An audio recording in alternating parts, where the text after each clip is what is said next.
As states debate lockdown policies, new information emerges about officials across the aisle engaging in corruption surrounding COVID-19. Democrats freak out over new Michael Flynn investigation revelations, and the Biden campaign staggers forward. I'm Ben Shapiro. This is The Ben Shapiro Show.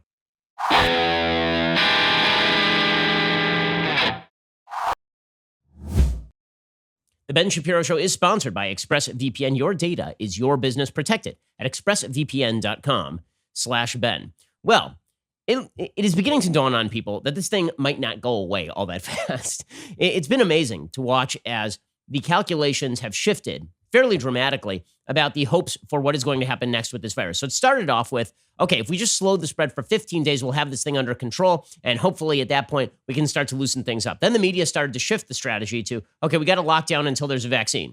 And then it became clear that a vaccine is really not in the offing anytime soon. And now you have the WHO, which we've been assured, by the way, by YouTube, that if you contradict the information coming forth from the WHO, they will remove your videos. Doesn't matter. The WHO got this thing completely wrong, said there was no human-to-human transmission in the middle of January. Never mind that the WHO was recommending against masks at the beginning of March. Well, the WHO is now reporting that this thing may never go away, that COVID-19 may just become a permanent feature of life, just like the seasonal flu, which is honestly what was always sort of the worst case scenario suggestion here. And it's also the most likely scenario because the fact is it's very difficult to develop completely effective vaccines. Even vaccines that are somewhat effective are not completely effective. And the fact is that we don't have a great therapeutic for this at this point. There may be some therapeutics that come along that change the cases at the margin, but it's very difficult to target a disease that specifically targets the most vulnerable in the population. In some ways, it's easier to target a disease that targets the least vulnerable in the population because then you can bring all of the immune system at your disposal. But when you're 81 and you have a weak immune system and then this is killing you off, it's very difficult to figure out how to stop a disease that is killing off people mostly in old age homes. When I say mostly in old age homes, I'm saying that advisedly. 40 to 60% of all deaths across Europe have been happening in old age homes. In the United States, something like 40 to 60% in all states outside of New York, and it's not clear in New York how many people have died in old age homes, have been happening in old age homes. The reason it's not clear in New York is because if you are elderly and you were in an old age home and then you go to a hospital and you die in the hospital, it is not clear whether New York is classifying your death as a nursing home death or whether they are classifying it as a hospital-based death. Well, now the WHO is saying this thing may never be wiped out entirely. According to Michael Ryan, the WHO's emergencies director, we have a new virus entering the human population for the first time. It's very hard to predict when we will prevail over it. The virus may just become another endemic virus in our communities. This virus may never go away. HIV has not gone away. We have come to terms with the virus. Okay, worth noting, it took us 30 years to come up with excellent treatments for HIV.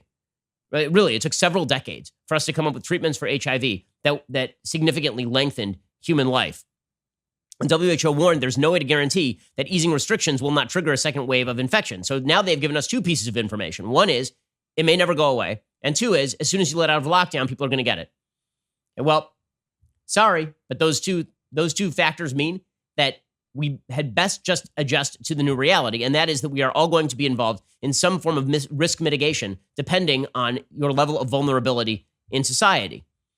And meanwhile, we still have open debates over what exactly the death count is from COVID-19. According to the Daily Beast, President Trump and members of the coronavirus task force are pushing officials at the CDC to change how the agency works with states to count coronavirus-related deaths. This is not an unimportant factor because the reality is that when we are assessing risk, we do have to determine how many people are actually dying from coronavirus and how many people are dying, quote unquote, with coronavirus, meaning that you have pneumonia, you get coronavirus, and then you die of the pneumonia, right? You're 85 and you have several pre-existing conditions, and then coronavirus hits you, and then you die of one of the pre-existing conditions. Is that a COVID-19 death, or is that not a COVID-19 death?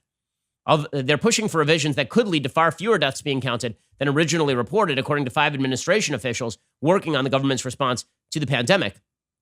Though he has previously publicly attested to the accuracy of the COVID-19 death count, the president in recent weeks has privately raised suspicion about the number of fatalities in the United States, which recently eclipsed 80,000 recorded deaths. Now, again, this is not mere semantics. These conversations matter. They matter also in other areas of health, for example. So in the United States, there's always this talking point that the United States has a very high infant mortality rate. Well, that is because we count as in the infant mortality rates babies that are born prematurely. There are a lot of other countries that don't. So if a baby is born at 6 months and then dies, we count that as an infant death. That may not be counted in parts of Europe the same way. And so that actually skews the statistics. You have to compare apples to apples, especially when you're looking at which countries are handling this better than other countries.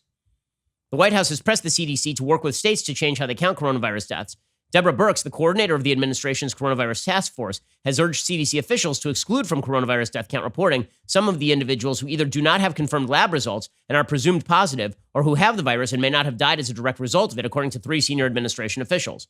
We've actually seen this play out in New York City, where a bunch of people were dying inside their homes. And so basically New York said, what are our excess deaths over last year at this time? And then based on that, we will just assume that everybody who died from COVID-19. Officials inside the CDC are pushing back against the request. They're claiming it could falsely skew the mortality rate when state and local governments are already struggling to ensure that every person who dies as a result of coronavirus is counted. So on the one hand, you have people suggesting that there is overreporting. On the other hand, you have people suggesting that there is underreporting. But in the end, that really only matters because this thing has become political.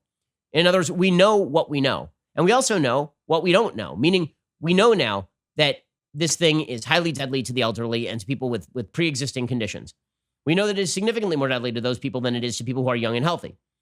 We also know that the focus on testing is somewhat overstated. And when I say somewhat overstated, I mean rather massively overstated by the media, because the reality is the United States has radically ramped up tests. As we have ramped up tests, the number of positives has actually gone down.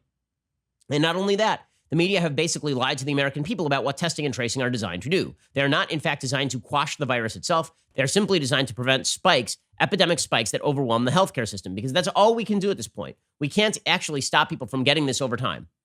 And we cannot stop people from obtaining this virus over time, and then some people dying of that virus over time. What we can do is protect the most vulnerable in our society, and we can ensure that there aren't massive spikes, that we sort of flatten it out such that we don't overwhelm the healthcare system. But we have been told by the media that testing is sort of the solution, which is why it comes as disturbing news that these rapid White House tests could actually miss half of positive COVID-19 cases, according to an NYU study.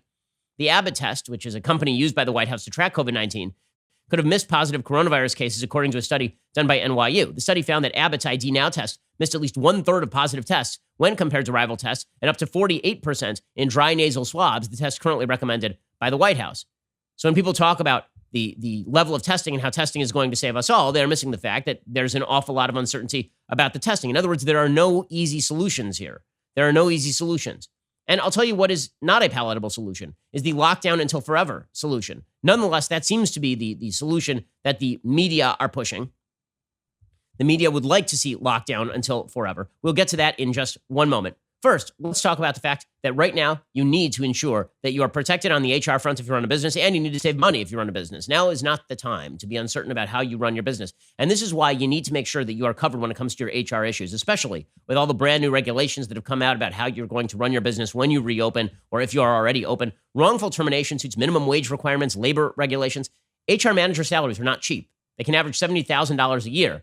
Bambi was created specifically for small business. You get a dedicated HR manager, you craft HR policy, maintain your compliance, all for just $99 a month, which is a great saving of money. And also, it allows you to get back to the stuff you care about in your business, such as producing the products and services that people actually want. Your dedicated HR manager is available by phone, email, or real-time chat. From onboarding to terminations, they customize your policies to fit your business and help you manage your employees day to day, all for just $99 a month. Month to month, no hidden fees. You can cancel anytime. It's a great way to make your business run more efficiently and prevent yourself from incurring all sorts of HR liability, which can really wreck your business. Go to Bambi.com/Shapiro right now to schedule your free HR audit. You can't afford not to have HR. It's BAMBEE, BAMToBe.com/Shapiro, Bambi.com/Shapiro. Go check them out right now. Okay, so the media continue to push forward the notion that if we reopen in nearly any way, shape, or form, that more people will die. And so we have to remain closed forever. And thus, the headlines that you're seeing from the media are all based on the presumption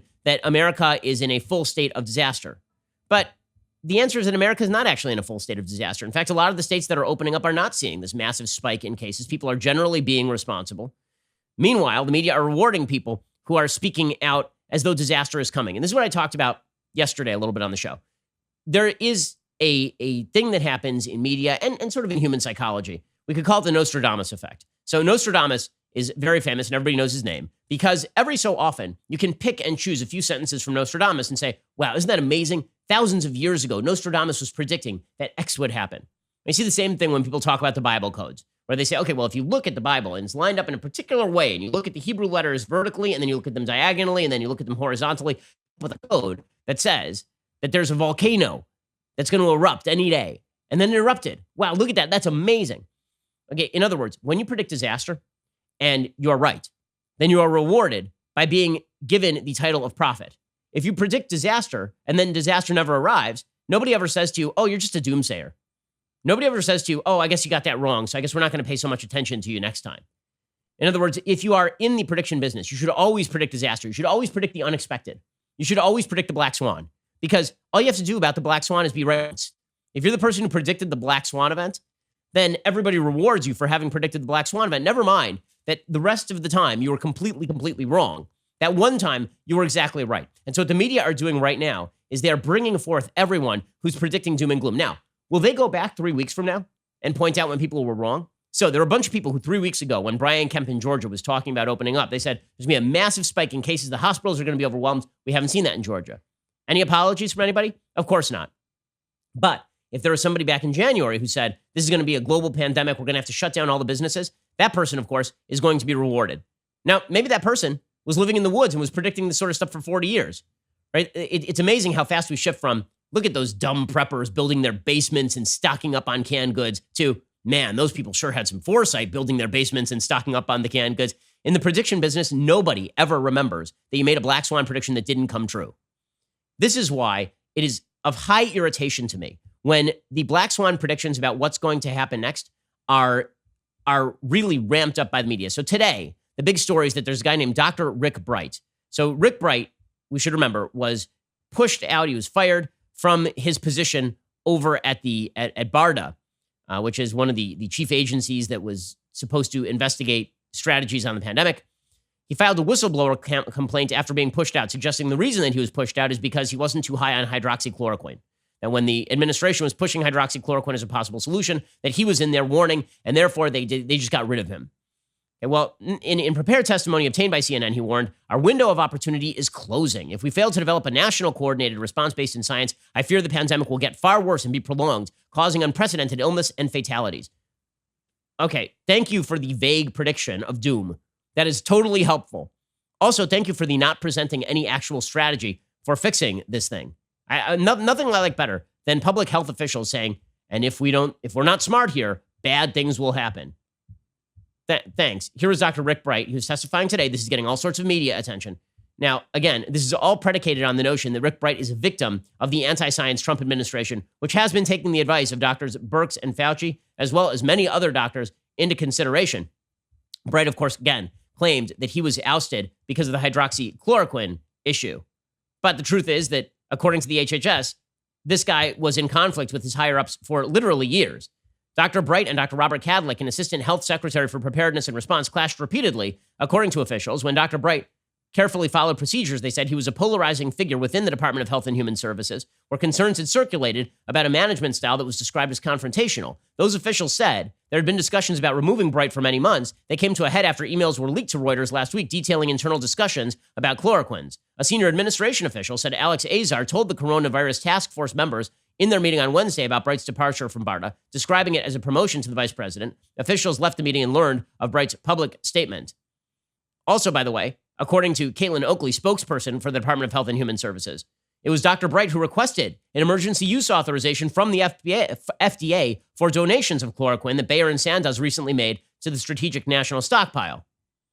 So the story the media want to tell is this whistleblower pushed out because he's secretly telling you the truth, which is everybody's going to die. And they're pushing him out because they don't want the bad news. Alternatively, this is a career health official who clashed with people inside his own department and was demoted for it, or was at least thrown off one job. He retains his job at the government, by the way. I think he still works inside the CDC. And now he is getting all sorts of publicity. And so why not predict vaguely that doom will come upon us unless you take unspecified action? There's no political risk to doing so. This is why, honestly, when it comes to expert analyses of the situation, experts should provide you information, not predictions, information, right? Information about risks. And then it is your job as an individual human being to calculate those risks and to be responsible and not pass those risks on to others. But the idea that people up high in government are going to make rules for you, they are all political actors, just like you and I are. They are calculating their own self-interest the way you and I are. They're doing so in many cases unknowingly because they are human beings. This notion that godlike experts sit up on high and then craft the best rules for the people. It's not true when it comes to how your toilet flushes, and it ain't true when it comes to pandemics. We'll get to Rick Bright's testimony in just 1 second. First, let's talk about the fact that the future is unpredictable. Who could have predicted back in February when Bernie Sanders was the likely Democratic nominee and the stock market was at 30,000 and the unemployment rate was at 3.5%, that we would all be stuck in our homes right now? Who could have predicted such a thing? The answer is nobody, but it's because you can't predict the future that you should insure against it. This is why everybody who is responsible should have life insurance. Policy Genius compares quotes from the top life insurance companies all in one place just for you. It takes just a few minutes to compare quotes from the top insurers and find your best price. That doesn't just save you a lot of legwork. You could save $1,500 or more a year using Policy Genius to compare life insurance policies. Once you apply, the Policy Genius team will handle all the paperwork and the red tape for free. They're in contact with the life insurance companies every day, monitoring developments, helping customers navigate every single step. So, if you're one of many people looking to buy life insurance right now, but you're not sure where to start, head on over to PolicyGenius.com. Policy Genius will find you the best rate, handle the process completely, and then you don't have to worry about the financial cost of the risk because now you have done the responsible thing and been responsible. Go to PolicyGenius.com to be a responsible human being. Get all the insurance you need. They also do home insurance and disability insurance and auto insurance. PolicyGenius.com for all of your insurance need. Okay, so Dr. Rick Bright getting all sorts of attention today. He is testifying and he says that this could be the darkest winter in modern history. Well, thanks for the picker-upper there, doctor. Really, really appreciate it. You know, because none of us were thinking that this is going to be a tough time. With the unemployment rate approaching 25%, none of us were really thinking that this is going to be rough. But now that you've said it, I guess we can take it seriously that this is going to be rough. In other words, we know. Now what should we do? And why should we take your advice super seriously as opposed to the advice of Fauci, Birx, Dr. Marty McCary, who we've had on the program from Johns Hopkins, who has a good piece in the New York Times today. Here is Rick Bright, again, being given the hero's welcome because really the reason he's being given the hero's welcome, he doesn't have anything super relevant to say. He's being given the hero's welcome because he doesn't like Trump. The media don't like Trump. Interests align. Our window of opportunity is closing. If we fail to improve our response now based on science, I fear the pandemic will get worse and be prolonged. There will be likely a resurgence of COVID-19 this fall.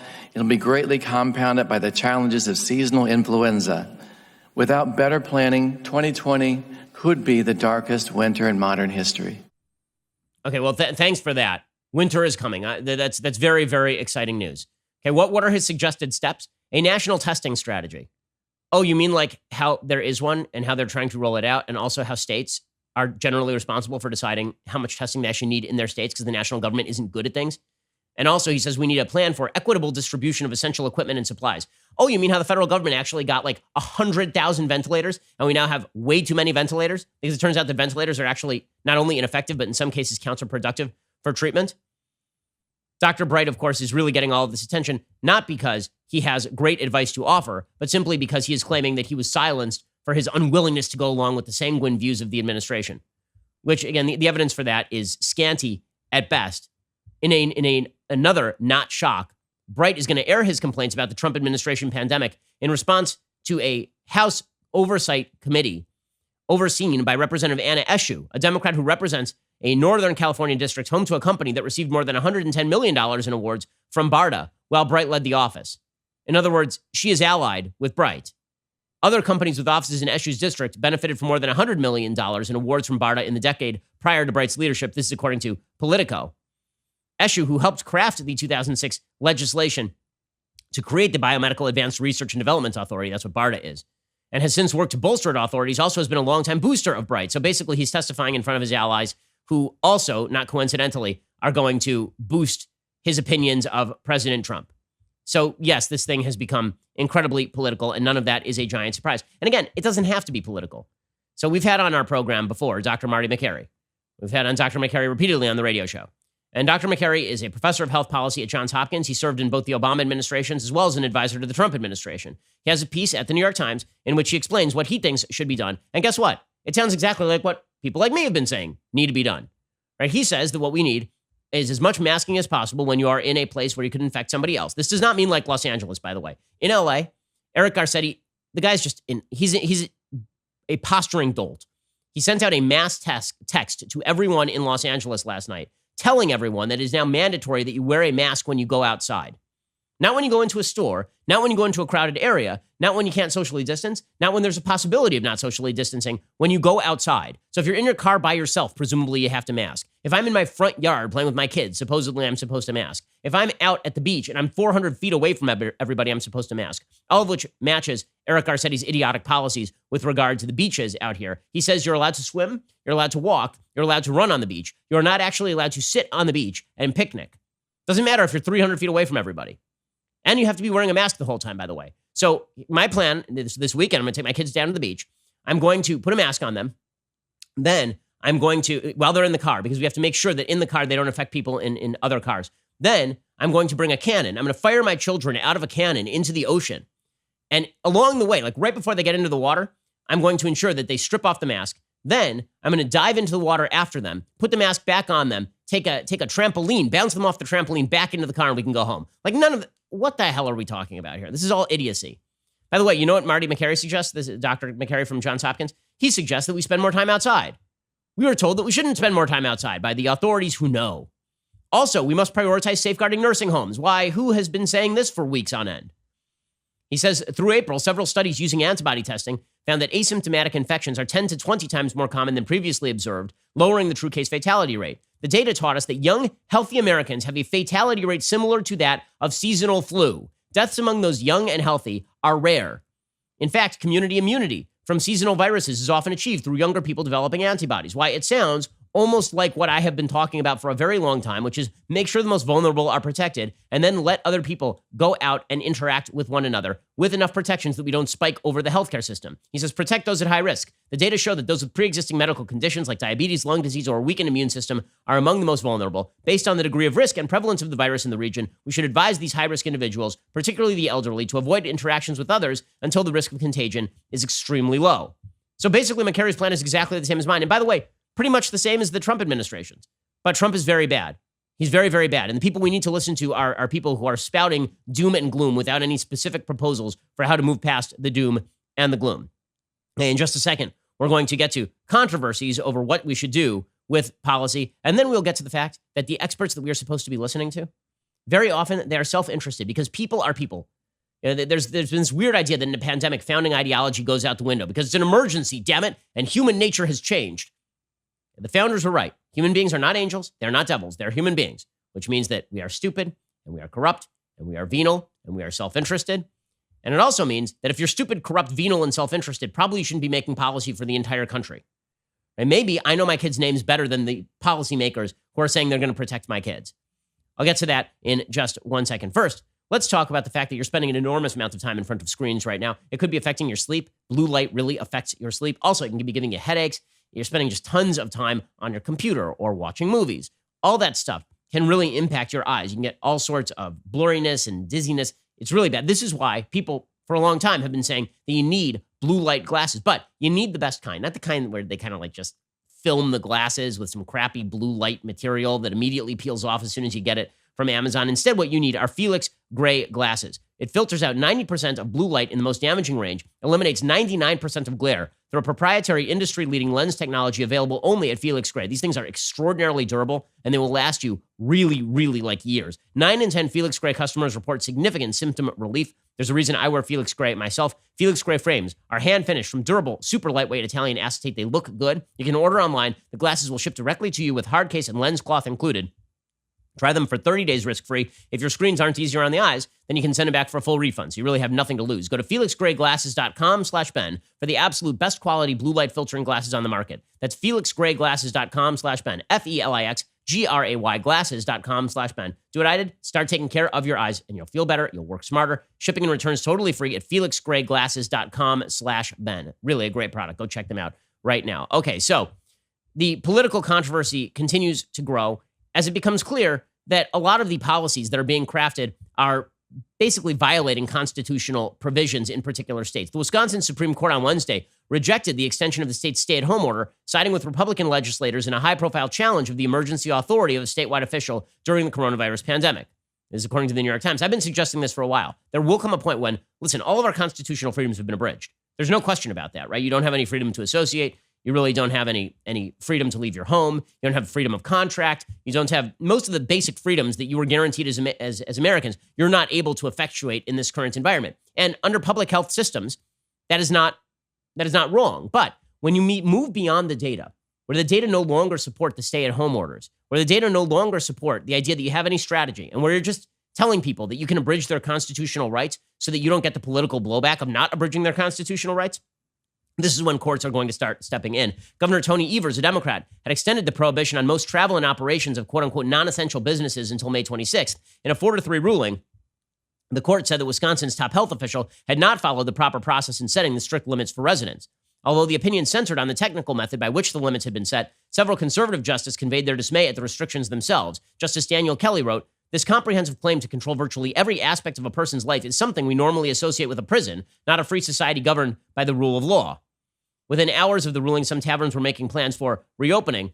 Evers said, "This turns the state to chaos. People will get sick. Republicans own the chaos." Or alternatively, you know what you could have done? You could have gone to the legislature. Right? It turns out you could have gone to the legislature. But governors have been taking this sort of heavy-handed action. Mayors have been taking this heavy-handed action without actual reference to policy. And this is the reality. At a certain point, the rubber is going to hit the road when people decide that the orders that are being promulgated no longer serve the public interest. There are only a few reasons why you pay attention to a law. You, me, everybody. The reasons you pay attention to a law. 1, if you don't, you'll go to jail. 2, because the law is well-founded. Or 3, because they pay you to do so. There's some sort of benefit in doing so. So Democrats basically, in these sort of heavy-handed orders, the ones that are not well-calibrated, some of the stuff you're seeing in Michigan, for example, some of the stuff that you've seen in California, some of the stuff that you're seeing in upstate New York, right? Those orders that are not calibrated to public health, that are not calibrated to actually slowing the spread, that are overbroad, and that make distinctions between quote-unquote non-essential businesses and essential businesses, as though governors know the difference, or as though there is a clear-cut difference. Right? Those orders, as I say, if there are 3 reasons to obey a law, and one of those reasons is because the law is smart and good and wise, and that reason is not being fulfilled, that means that you're basically left with 2 available options. One is you threaten people, and the other is you cajole people. So Democrats are trying both. They're threatening people and they're cajoling people. So they're threatening people by basically suggesting that they're going to use law enforcement to go after folks. Okay, I'm just going to say this. Good luck with that. Seriously, good luck with that. Things are going to get really ugly when it turns out that somebody is socially distancing on a beach, and then the police show up and try to arrest that person. The person says, "I'm not doing anything wrong." And then the police tase the guy and it gets caught on tape. Things are going to get quite ugly. In fact, this sort of happened in New York. There was a black person in I believe it was the Brooklyn area who was basically taken down by police for not socially distancing. And this led Mayor Bill de Blasio to then say, well, you know, it seems like we're disproportionately arresting black people for not socially distancing. This means we need to go up to Prospect Park and we need to tell all the white people that they're going to be arrested. Okay, at a certain point, people are just going to be like, no, you know what? I'm not up for this. The heavier the hand of government, the more people actually feel the effect of the law, which is why, as a general rule, you know, what the founders suggested, which is that do not pass a law or a regulation unless you are willing to enforce it with a gun. That is good advice. That is you can make the suggestion, and then you have to allow people to risk assess. Okay, you can see that this is going to get ugly. Okay, Governor Gretchen Whitmer in Michigan yesterday, she said, my orders are not suggestions. In other words, I'm going to use law enforcement to enforce this sort of stuff. Well, that's all fun and games until things get ugly. Okay, and that is not to suggest that people should not obey the orders, that they should break the law in ways that affect other people. But if somebody says to Governor Whitmer, listen, I'm opening my store and we're doing 50% of our normal business and we're socially distancing and people are wearing masks, and then Whitmer says, I'm coming in there guns blazing, then Whitmer is wrong and people have the right to disobey that order. That is an unconstitutional order. Here's Governor Whitmer. What we need to do is continue what we have done. It's working. And for people that want to voice their frustration, that's fine. But I expect people to follow the law. These executive orders are not a suggestion. They're not optional. They're not helpful hints. Okay, so again, this is when things are going to get ugly. So on the one hand, you have the threat. And on the other hand, you have the bribe. And the bribe is, we are going to pass a $3 trillion recovery package that is going to offer you universal basic income. We're going to bail out all the states. We're going to pay you to stay at home. And that sounds really nice and good until you realize that the economy cannot be sustained this way. So right now, the United States can take out enormous amounts of debt. We can continue to take out enormous amounts of debt because we are the world's best bet in terms of an economy. But that only lasts as long as you have not changed the underlying fundamentals of the economy. The reason that the world can bet that America will pay off her bonds is because the world believes that when all this snaps back, we will snap back to being a very strong economy that is not heavily regulated and run from the top down. If the world started to believe that the American economy had shifted so dramatically that American business was going to be run top down by the government and that there was going to be heavy incentive for people never to work again, then guess what? It would be very difficult to sell our debt. In other words, it's easy to float debt when people think that when your credit is good, people are willing to float you debt. The minute that it becomes clear that you're using that credit card to buy Lamborghinis instead of invest in your business, people are less willing to float you the debt. And this is what Democrats are proposing. This $3 trillion package that they're pushing right now is chock full of garbage. And now they're pushing this idea that they want to fill in every salary in America under $90,000 until January so that they can simultaneously ban people from going to work. So you're incentivizing states to continue to lock down at that point. You're incentivizing people not to go to work at that point. And that's being pushed by Representative Jayapal and several other Democrats in the House of Representatives. Meanwhile, Democrats across the country are looking for the federal government to bail out their bad pension deals. Rick Scott, the former governor of Florida, now senator from Florida, he said yesterday, we can't bail out these states. What we're basically doing right now is we're using the pandemic as an excuse to pass bad policy that undermines the future stability and growth potential of the United States economy. I don't want to bail out liberal states that don't want to watch their budgets. So it's real simple to me. It's not fair. It's not fair to my taxpayers. People moved to my state to get away from the high taxes in New York, Illinois, California. And now they don't want to tax their citizens. They want us to tax federal taxpayers. That's not right. Okay, Rick Scott, of course, is exactly correct about this. As governor of Florida, he ran a population that's the size of the population of the state of New York, and he actually basically balanced the budget. Okay, meanwhile, Andrew Cuomo continued to blow out the debt, and now he's turning to the federal government and begging. It's amazing how begging the federal government for help if you're a Democrat actually makes you popular with the press. It's pretty incredible. Okay, so as I say, there are three possibilities that Democrats can use, and anybody could use, really, to push bad policy. One is the threat, the Whitmer strategy. Two is the bribe. That's the Nancy Pelosi strategy. And then three is you scare the crap out of people, and you tell them that they're going to die if they walk outside. And this is why you have seen so many people in the press who are bucking up against Trump. When Trump said, so yesterday, there was a big controversy because Anthony Fauci testified before the Senate. And before the Senate, Anthony Fauci suggested that these schools might have to remain closed in the fall. President Trump responded by saying, I don't know what evidence he's basing that on. We should probably reopen the schools. Here was President Trump yesterday. To me, it's not an acceptable answer, especially when it comes to schools. The only thing that would be acceptable, as I said, is professors, teachers, etc., over a certain age. I think they ought to take it easy for another few weeks, 5 weeks, 4 weeks, who knows, whatever it may be. But I think they have to be careful because this is a disease that attacks age and it attacks health. And if you have a heart problem, if you have diabetes, if you're a certain age, it's certainly much more dangerous. Okay, he's correct about all of this. This led to massive blowback. He's not paying attention to the science, President Trump. He's not paying attention to the science. Scott Gottlieb, who knows more than you. Okay, Scott Gottlieb knows more than you in the media. Right, we've had Scott Gottlieb on this program. Amazing. CNN will have a panel of experts on coronavirus that will include a former HHS secretary, Kathleen Sebelius, who her great public health experience before that was she was governor of Kansas. And they're having on the former CDC director under Barack Obama, so a couple of Barack Obama officials, and known coronavirus expert Greta Thunberg is going to be on CNN tonight to advise us all. You know, other people in the media have had on Dr. Birx, have had on Marty McCary, have had on Dr. Gottlieb. Yeah, that would all be on my show. Okay, so Dr. Gottlieb suggested that we might be contending with COVID going into the fall, but it might not be in September. It might occur later in the fall. We should at least make an attempt to open the schools if this is not spreading widely. He says, I think this is a local decision. It's not a national level decision at this point. There's also an article in Wired talking about the fact that all over the world, people are reopening their schools because kids are not particularly vulnerable to this thing. According to an article published in the Journal of American Medical Association, JAMA, which is sort of industry standard, just 1% of patients were under 10 years old. Another 1% were aged 10 to 19. And there were 0 deaths in the youngest cohort. This is all in China. In the United States, we have seen in the United States, like maybe double-digit deaths for people under the age of 20. So the idea that we're supposed to retain school closures in this environment, that if Trump says no, that this is because Trump is very bad, it's idiotic. So all three of these strategies are bound to fail. Okay, bribery is not going to work because it is just not sustainable. Threats are not going to work because eventually when you use a gun against somebody who's actually doing something reasonable, people are going to rebel. And third, your scare strategies are not going to work unless you can continue to put out misinformation. You know what scares me more, honestly, than coronavirus for people my age?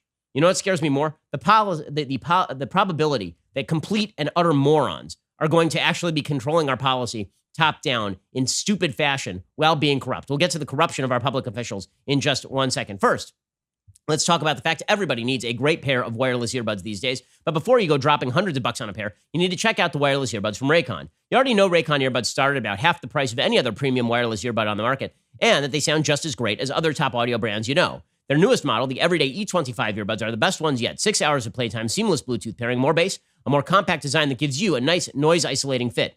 Raycon's wireless earbuds are incredibly comfortable. They are perfect for conference calls or for binging podcasts. Unlike some of your other wireless options, Raycon earbuds are stylish and discreet. They also have a variety of fits for your ear. So a lot of the other wireless earbuds that you have, it's one size fits all, and then they fall out of your ear. Raycon comes with a variety of fits. Comes on like a metal card, and then you can customize the fit of the Raycon to your ear. Come in a variety of colors as well.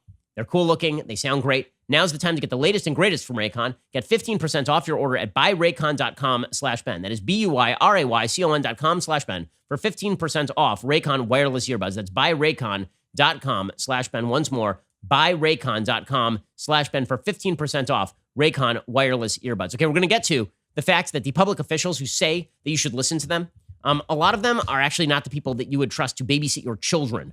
Okay, we're going to get to that in just 1 second. First, I want to take you a moment to tell you about the Daily Wire's newest, most exclusive membership tier, All Access. The All Access membership tier is our premium level of membership. All Access members get to participate in All Access Live. That is our brand new interactive programming feature featuring one of us Daily Wire hosts as we hang out with you each night, 8 p.m. Eastern, 5 p.m. Pacific.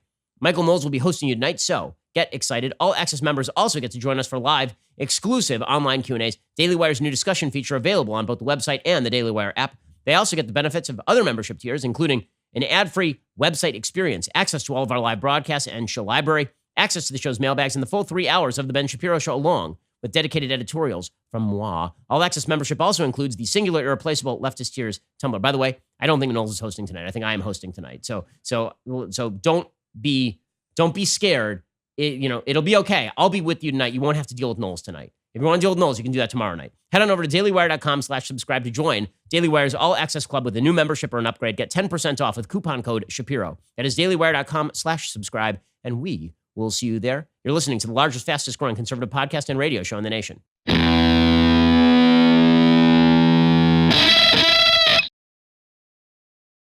Alrighty, so do I really want our public officials making hard and fast and broad rules about this sort of thing? I understand.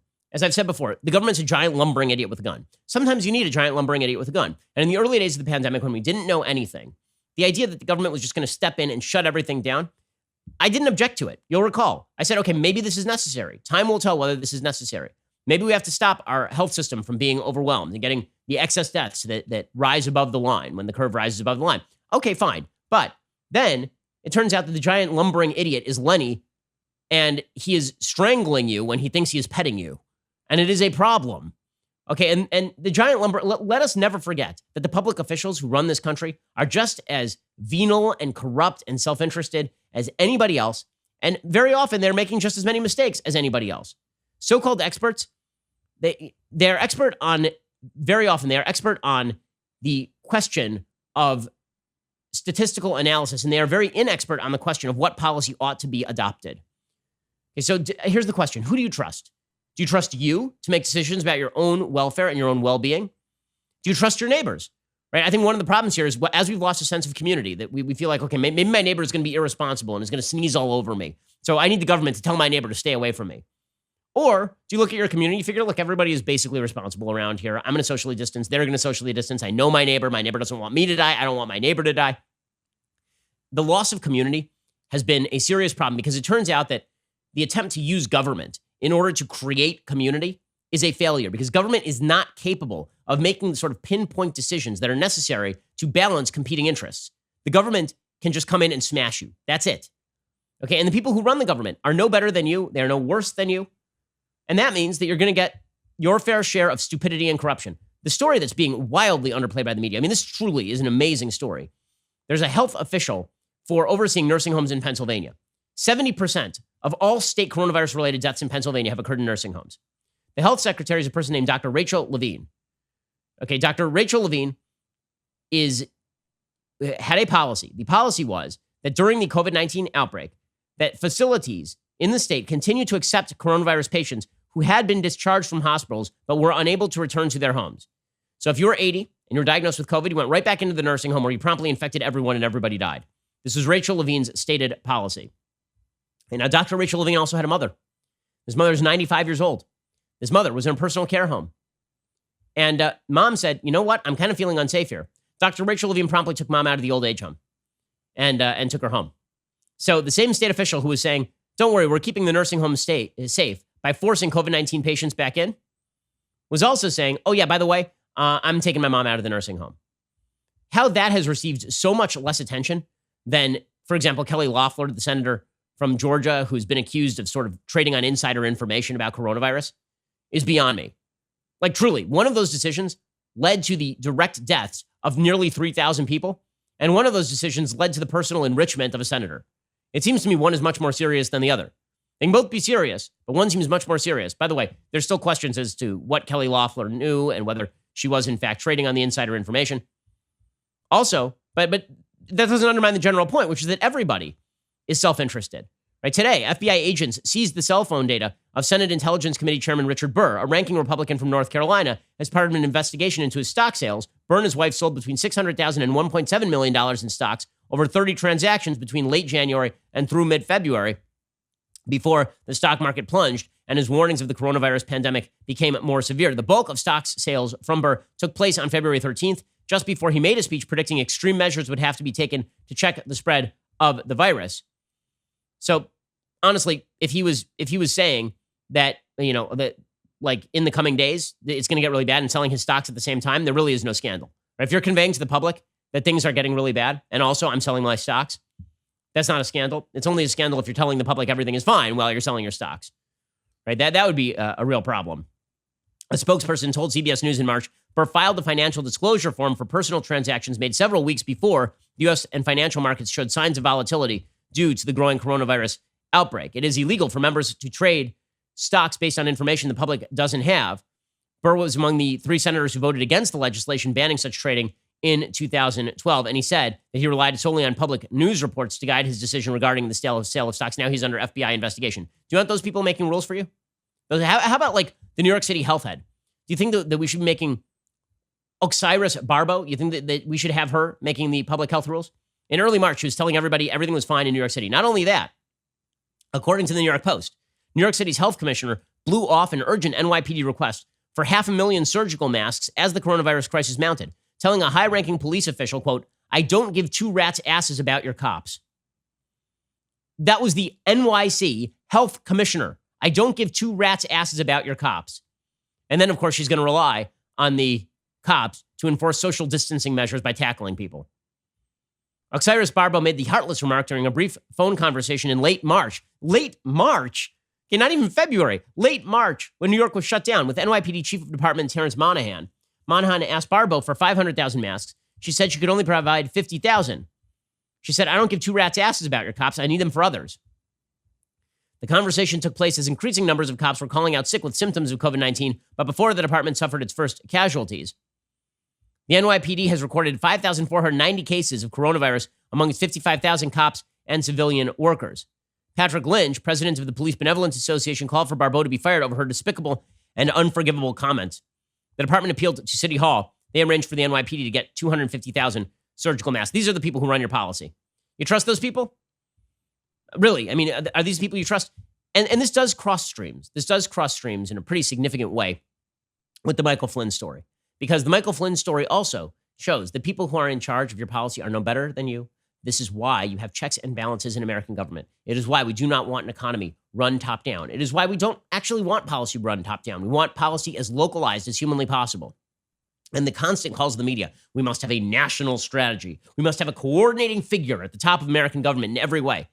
No, that's actually the opposite of what you need. What you need is as decentralized a process as possible for determining risk and reward calculations. That's what you need. What you need is resources that are made available, and maybe you need a centralized clearinghouse for those resources made available, like the ventilator situation. So you need the resources made available. But let's also be clear about this. If the states competed to buy ventilators, you'd think that companies are not going to shift into ventilator production? Right? The fact is that the Defense Production Act was basically invoked for public policy purposes. It was basically invoked, not for public policy even, for public representation purposes. It was for PR. It was basically so that the federal government could tell the media we're doing everything that we can do. The Defense Production Act doesn't actually mean more ventilators are made. It just means that the first ventilators that are made go to the federal government. States competing to pay for ventilators means that companies shift into ventilator production ASAP. Like, everybody understood this. So the notion that the federal government is the first stop here, or that federal policymakers are capable of doing this stuff, it's amazing. There's so many people these days who are saying that this demonstrates the need for expertise. Experts provide you information. What this demonstrates is that experts are not capable of making good, broad-based decisions for hundreds of millions of human beings. That what you actually need, in the end, is what the founders always talked about, which is localism first and foremost. That what you actually need are checks and balances on American government. Imagine if there had been a check and balance on the CDC when it came to, imagine information free-flowing and checks and balances on the CDC in the early days of the pandemic. Imagine that the information had been flowing through much more freely from the CDC and the FDA to states and localities. Localities, for example. And we knew what was going on with coronavirus much earlier. And that information was really coming out much earlier. And the CDC had not been banning people from doing preliminary tests in Washington. The CDC literally told people, labs that were capable of doing early coronavirus testing, not to do it because it violated CDC protocols. The experts are there to provide information. They are not there to provide the quote-unquote decisions that rule your life. You are supposed to make those decisions in coordination with your immediate neighbors, because guess who's most situated to know about what you and your neighbors need? You and your neighbors. Okay, time for a thing that I hate. All right, so speaking of corruption, Mark Kelly is doing really well in this U.S. Senate race in Arizona, running against Martha McSally. Martha McSally, of course, lost a Senate race to Kristen Sinema, and then she was appointed to fill the open Senate seat that was provided when John McCain passed away. Well, Mark Kelly is running against her. He's raised oodles of money, and now he is caught up in a corruption scandal of his own, according to Real Clear Politics. And this thing is not receiving anything like the sort of attention it should be, because Mark Kelly's a Democrat. The former NASA astronaut who commanded the second-to-last space shuttle mission and spent 25 years in the Navy readily acknowledges the myriad threats China poses to the United States. But the reality is that he has some fairly corrupt ties with China. Kelly has been far more reticent about the investment by a Chinese company in a commercial space exploration venture he co-founded. The company, tech giant Tencent, is one of the world's largest internet enterprises and owns the Chinese social media platform WeChat. The text platform has more than 1 billion users and is suspected of monitoring the activity of many of them inside and outside China. In the fall of 2014, the CEO of Worldview Enterprises, which is the company Kelly co-founded, announced during a visit to Beijing that Tencent had invested an undisclosed sum of money in the Tucson-based space travel venture. In April 2016, as part of a $15 million investment round, Worldview announced it had received more funds from Tencent along with 3 other venture capital firms. Tencent was already under intense U.S. scrutiny before the COVID-19 world crisis. In addition to surveillance suspicions, Tencent sparked U.S. backlash for suspending its streaming of NBA games after Houston Rockets general manager praised Hong Kong democracy protests last fall. WeChat has been censoring keywords related to COVID-19 since at least January 1st. There's bipartisan approval of the idea that Tencent is dangerous and is an arm of the Chinese Communist Party. While Kelly served as a strategic advisor to Worldview until he launched his Senate campaign last year, he maintains a personal financial stake in the company between $100,000 and $250,000 worth of non-public stock and between $15,000 and $50,000 worth of stock options. His eldest daughter works there as the company's business opportunity manager. Also, Kelly's campaign has accepted $5,000 from David Wallerstein, who serves as Tencent's chief exploration officer. So he's being funded in large part, or at least in significant part, by Tencent. And the increasing dependence on government contracts doesn't seem to have given Kelly pause about Tencent's investment. If it has, he's not speaking up about it. The Kelly campaign has sidestepped questions from Real Clear Politics on whether he believes the Chinese company's investment is appropriate and whether the money should be returned. A Kelly campaign spokesperson told RCP Mark's experience as a pilot and astronaut enabled him to help found Worldview in Tucson, which has worked with the Department of Defense and NASA while creating jobs and generating millions in economic impact.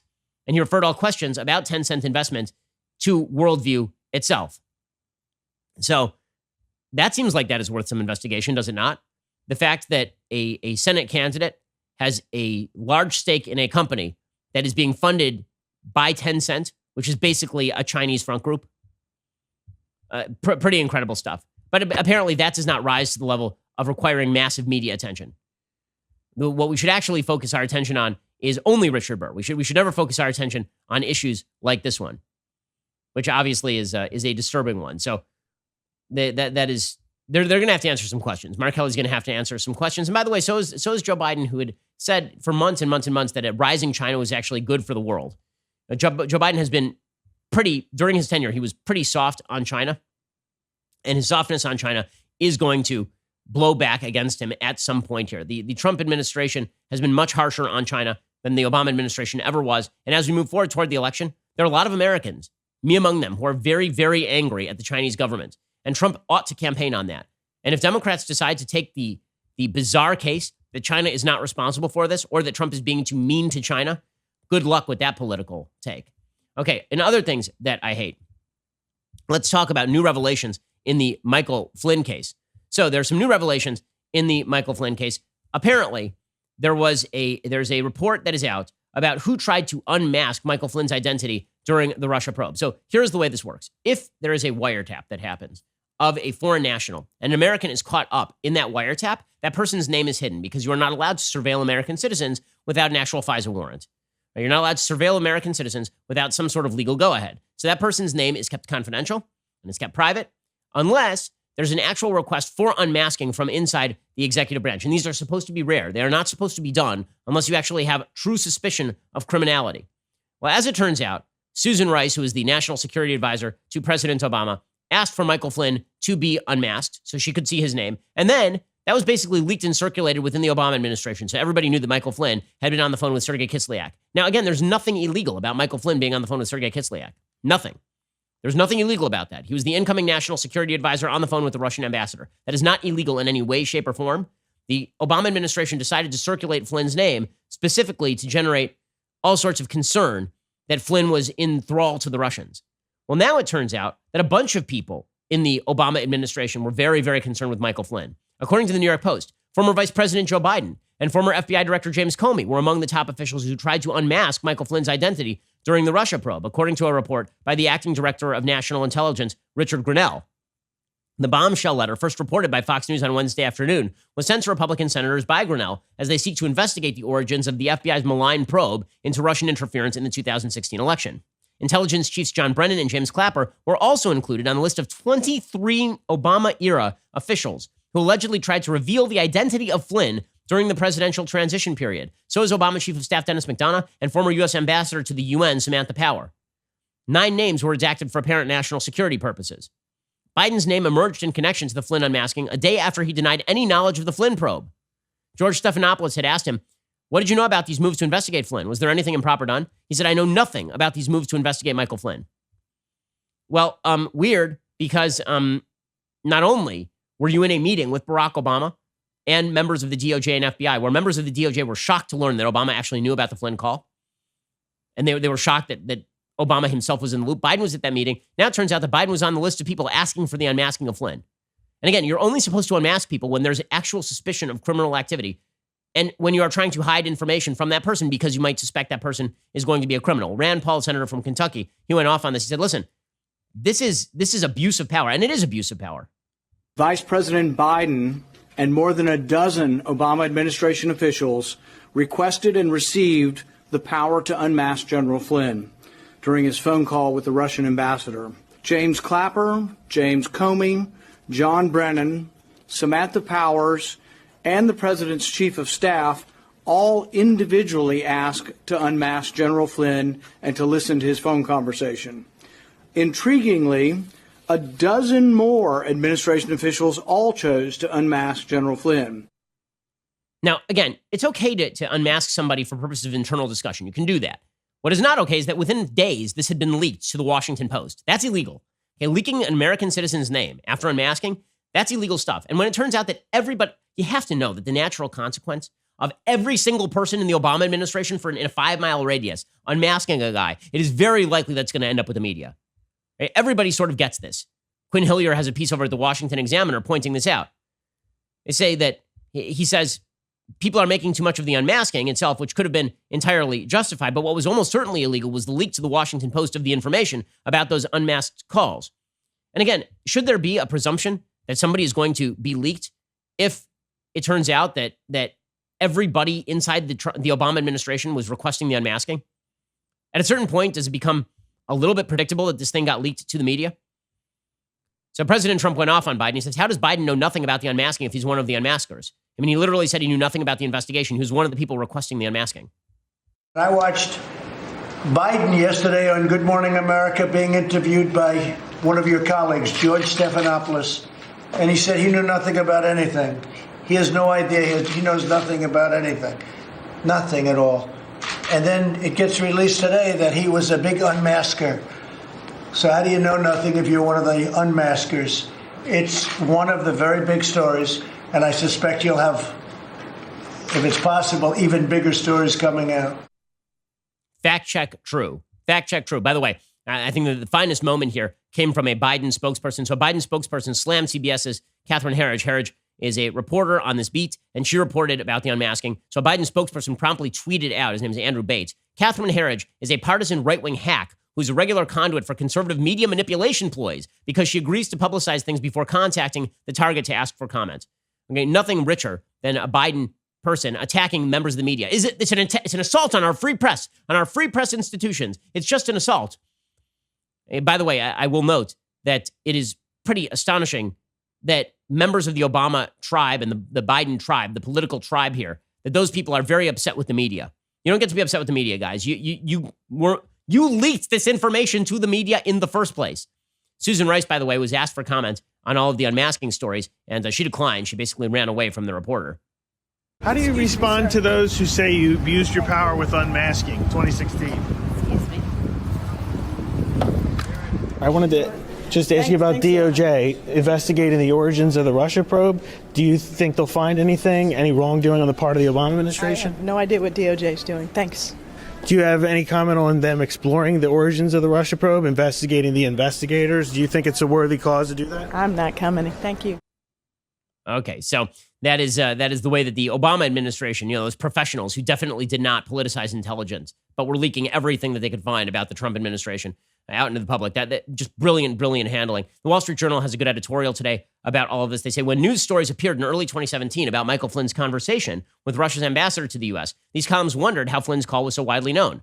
The names of private U.S. citizens caught on tape by U.S. intelligence are supposed to be masked so their privacy is protected. Well, now we know. GOP Senators Chuck Grassley and Ron Johnson on Wednesday released a declassified list of Obama administration officials who in their waning days in power unmasked the conversations of Mr. Flynn, who is set to become Trump's national security advisor. It seems everybody but the night janitor wanted to know who Flynn was talking to. A stunning 39 separate officials snooped on Flynn's conversations with foreign actors, lodging nearly 50 unmasking demands between November 30th, 2016 and January 12th, 2017. Our sources say the nearly dozen redacted names on the list are likely intelligence types who might have a legit interest. Most of the rest are partisan officials. Flynn was unmasked by at least 4 U.S. ambassadors, 6 Treasury officials, people connected to the Energy and Justice Departments and NATO, then FBI Director James Comey, then CIA Director John Brennan, and then Director of National Intelligence James Clapper also made the list. The Flynn unmasking is important, they say, because it occurred amid a media frenzy over supposed Trump campaign collusion with Russia. There are other dots to connect. Documents released late last week show that former Deputy Attorney General Sally Yates first learned about the Flynn wiretapping from Barack Obama personally in a January 5th, 2017 Oval Office meeting. At least one of the unmaskers must have told Obama.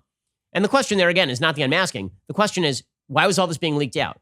And the answer is that our institutions, those same institutions that are now tasked with making decisions about you and your life and your level of freedom, those institutions botched this one beyond botchery. The good news is that so long as they are targeting Trump, they always have the love of the media. So Adam Schiff, who spent 3 years lying that Trump-Russia collusion was going to reveal the seething, festering wound in the body of America's politics. Yesterday, he said it was Bill Barr who was politicizing the DOJ. Bill Barr, it's all Bill Barr's fault for dropping the case against Flynn. The problem is that Bill Barr has so politicized the Justice Department, the justice system, that people can't have confidence that a decision like this to release Paul Manafort to do home imprisonment is based on the merits. This system stinks. And that's the result of Bill Barr politicizing the Justice Department. People have lost confidence in its neutrality, that justice is blind. Instead, they think that justice bends to Donald Trump's will. And that's just a tremendous disservice and risk to the rule of law. I don't want to hear about risks to the rule of law from Adam the Liar Schiff. I don't want to hear about risks to rule of law from this bag of tools. Alrighty, time for a quick thing that I like. So, things that I like today. You're looking for a classic movie. I will give you the classic movie. That classic movie is The Godfather. Every line is a classic. All the performances are just spectacular. This is Al Pacino before he went full Al Pacino, and actually had some subtlety to him. He's phenomenal. Marlon Brando is phenomenal. You forget how good this movie is until you rewatch it. It's one of those movies that is so well liked that you forget that it's actually an amazing piece of filmmaking, that it is entertaining from beginning to end. The dialogue is fantastic. All the performances are just great. I've started on Godfather 2, which may be even better. It is possible the Godfather Trilogy is the best trilogy of all time, even though the third one stinks. I mean, that just because the first two are maybe two of the 5 best movies ever made. So if you're looking for something to watch tonight, then make sure you go check out The Godfather. If you haven't seen it for a while, honestly, you've probably forgotten how good it is. I did, and I used to watch it like incessantly. So go check out The Godfather tonight instead of watching like Capone, which I've heard is just trash. So check that out. Alrighty, we'll be back here later today with 2 additional hours of content. Also, we have an All Access Live tonight. So subscribe, become an All Access member, and I'll hang out with you an hour tonight. I will wear a t-shirt. That is always the promise. There probably will be singing and bizarre musical sort of interruptions. It gets weird, but you can be part of all the weirdness over at dailywire.com/subscribe. We will see you then. I'm Ben Shapiro. This is The Ben Shapiro Show. The Ben Shapiro Show is produced by Colton Haas, directed by Mike Joyner, executive producer Jeremy Boring, supervising producer Mathis Glover and Robert Sterling, assistant director Pavel Wydowski, technical producer Austin Stevens, playback and media operated by Nick Sheehan, associate producer Katie Swinnerton, edited by Adam Sayevitz. Audio is mixed by Mike Coromina. Hair and makeup is by Nika Geneva. The Ben Shapiro Show is a Daily Wire production. Copyright Daily Wire 2020. The unmasking of Mike Flynn in the last days of the Obama administration is the most egregious political scandal of our lifetimes, and we've just learned it goes all the way up to Joe Biden, maybe even higher.